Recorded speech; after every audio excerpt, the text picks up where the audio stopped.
Suasananya lagi hujan tadi, makanya pengambilan gambar kita alihkan ke lokasi yang lebih nyaman, yang lebih tinggi. Pada saat tadi kita lanjut, mungkin tadi kita bisa dijelaskan tentang mitos tentang sumur yang meskipun dia berada di laut tapi airnya selalu tawar. Kondisi air ini sebenarnya punya sejarah tersendiri dia, dimana pada saat itu menurut cerita orang tua Ya, dia terjadi peperangan antara Gunung Lambelu dengan dalam hal ini Gunung Kamosope dengan Gunung Kabena. Kamosope ini dalam hal ini dia dengan Kabena sana Sabampolulu. Ya, menurut ceritanya pada saat itu dia yang pertama menembak itu adalah Gunung Lambelu. Iya.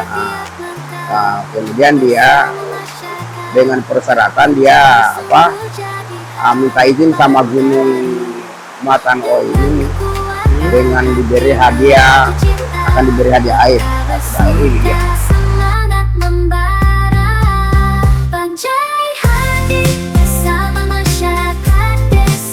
Oke, perjalanan kita hari ini kita sudah berada di desa paling ujung ini kayaknya Kabupaten Muna. Iya. Ini desa Tanjung, Kecamatan Tungkuno, Kabupaten Muna, Provinsi Sulawesi Tenggara.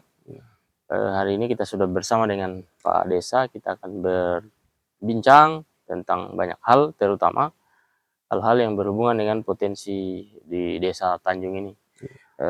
Tapi ini Pak Desa mungkin bisa digambarkan ke kita soal potensi-potensi apa saja yang ada di desa Tanjung, baik mungkin pada sisi wisata maupun kecenderungan penduduk, apakah petani atau nelayan begitu. Jadi terima kasih Bang Jai. Assalamualaikum warahmatullahi wabarakatuh. Terima kasih Bang, kita sudah sempat menempatkan diri pada hari ini walaupun dalam kondisi cuaca yang sangat buruk ini. Bang juga sempat menepati janjinya hari ini datang di Desa Tanjung. Ya, oke, saya mau ceritakan sekilas untuk di Desa Tanjung. Persoalan wisata, sebenarnya dia ada potensi untuk wisata, di mana dia punya kelebihan tersendiri, hanya keunikan tersendiri, di mana ini di dalam air begini terdapat mata air. Yang sebelumnya sebenarnya mata air ini dia kalau air pasang begini posisinya tertutup dengan air laut. Tetapi oleh karena juga kemarin dengan upaya juga pemerintah, terutama kemarin dengan program PPK kemudian berganti dengan PNPM, alhamdulillah kita punya sumur jadinya begini. Maka dengan itu dapat mempermudah masyarakat. Artinya yang kemarin dia terkecuali mau membutuhkan air pada waktu air surut, sekarang ini dia tidak pilih. Akhirnya kapan saja kita mau butuh air, mau tengah hari, pagi, sore, yang penting airnya sudah tersedia. Dan kemudian kondisi airnya Bang, ya walaupun di air pasang begini tetap dia tawar, ya tidak ada pengaruh daripada air laut. Iya, itu dia salah satu kelebihan. Kemudian juga di sini beri cerita masalah wisata, memang dia sangat potensial. Artinya dia kalau kita berbicara akses, dia berada di tengah-tengah ini pengunjung, ada yang dari Buteng juga dari Muna, ya. Karena jalan dia aksesnya selain akses dari Wempu juga ada akses langsung dari Butontengah Bang. Iya. Jadi begitu dia untuk sementara Bang. Terus ini kan pada sisi mitos itu kan mitosnya itu sumur air tawar itu hadiah ya. Kalau misalnya cerita-cerita di masa lalu, bisa mungkin digambarkan kita pada. Saya gambarkan persoalan ini, keberadaan air ini, ya.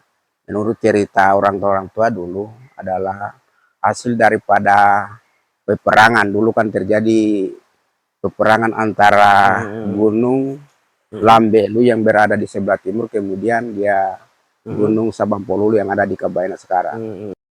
Oke, karena suasananya lagi hujan tadi, makanya pengambilan gambar kita alihkan ke lokasi yang lebih nyaman, yang lebih tinggi.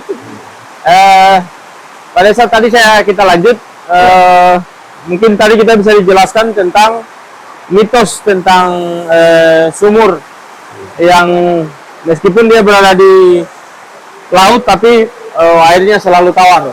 Ya, jadi terima kasih Bang. Jadi daripada kondisi air ini sebenarnya punya sejarah tersendiri dia, dimana pada saat itu menurut cerita orang tua, Ya, dia terjadi peperangan antara Gunung Lambelu dengan dalam hal ini Gunung Kamosope dengan Gunung Kabena. Kamosope ini dalam hal ini dia. Nah, dengan Kabena sana Sabampolulu. Ya. Ya, menurut ceritanya pada saat itu dia yang pertama menembak itu adalah Gunung Lambelu. Iya. Nah, kemudian dia dengan persyaratan dia minta izin sama Gunung Matano ini dengan diberi hadiah, akan diberi hadiah air. Nah, sudah air ini dia. Maka begitulah kejadiannya ini air.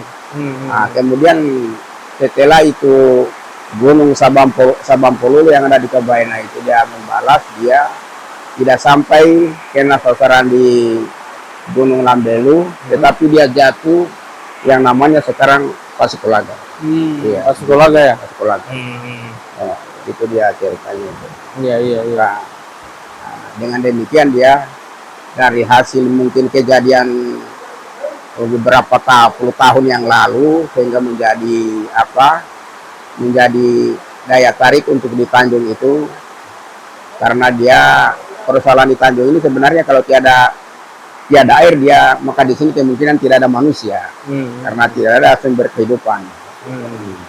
Maka langsung beranjak dari situ sampai sekarang ya alhamdulillah sudah menjadi sumber air daripada Desa Tanjung itu sendiri.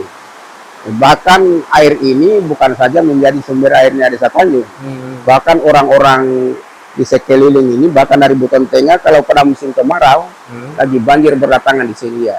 Iya. Ya, karena kemungkinan di sana kering air. Ya, salah satu itu contoh kemarin itu Bang, ya kemarau panjang, ya mereka berlomba-lomba datang di sini. Menikmati air ini. Iya. Terus pada saat mungkin kalau secara umum selain potensi wisata, mungkin kan di sini rata-rata kan penduduknya kan mungkin nelayan atau petani, atau seperti apa di sini masyarakatnya apa di sana? Oh iya, Di Desa Tanjung. kalau di sini selain dia potensi wisata, memang dia masyarakatnya itu juga nelayan.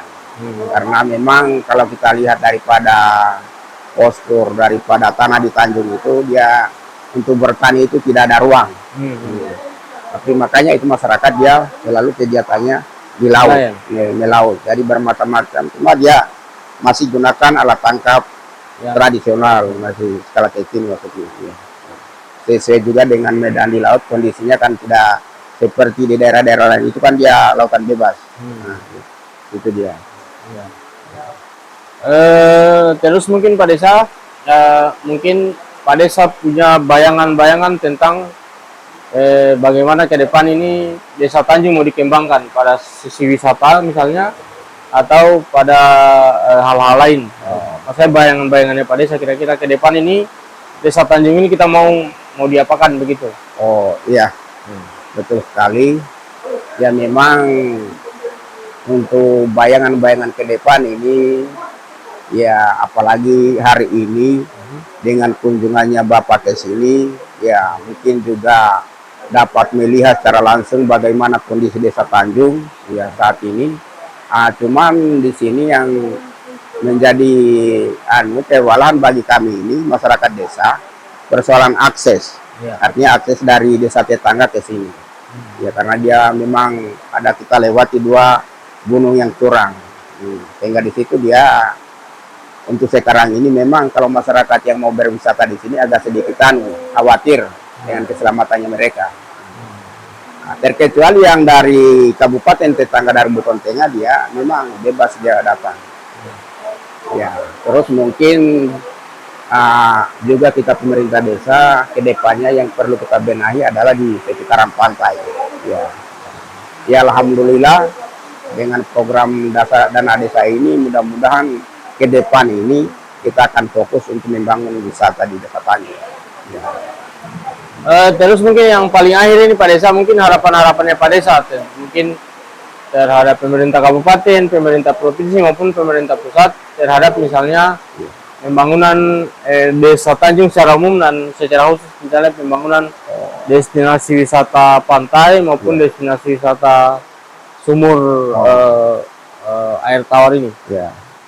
Iya, harapan kami sebenarnya terutama daripada kami minta daripada pemerintah daerah untuk memperbaiki jalan yang menghubungkan Tanjung dengan Oiku. Kemudian juga mungkin dari mudah-mudahan dengan kegiatan hari ini juga ada tanggapan mungkin dari baik dari pemerintah provinsi maupun dari pemerintah pusat. Apalagi abang ini kan sekarang sudah masuk ya anggota DPR untuk Dapil Sulawesi Tenggara. Mudah-mudahan dengan kehadirannya Bapak hari ini dapat memberikan atau membuka wajah baru untuk Desa Tanjung ke depannya. Ya, saya kira begitu Pak. Ya.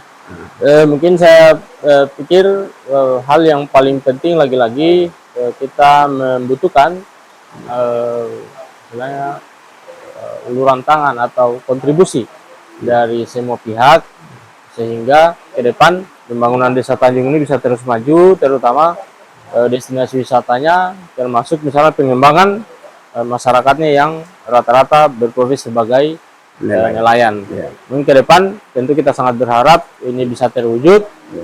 Kalau ini terwujud, masyarakat desa juga akan lebih sejahtera dan ini akan tentu menjadi tanda kesejahteraan masyarakat Muna dan masyarakat Sulawesi Tenggara secara umum. Oke.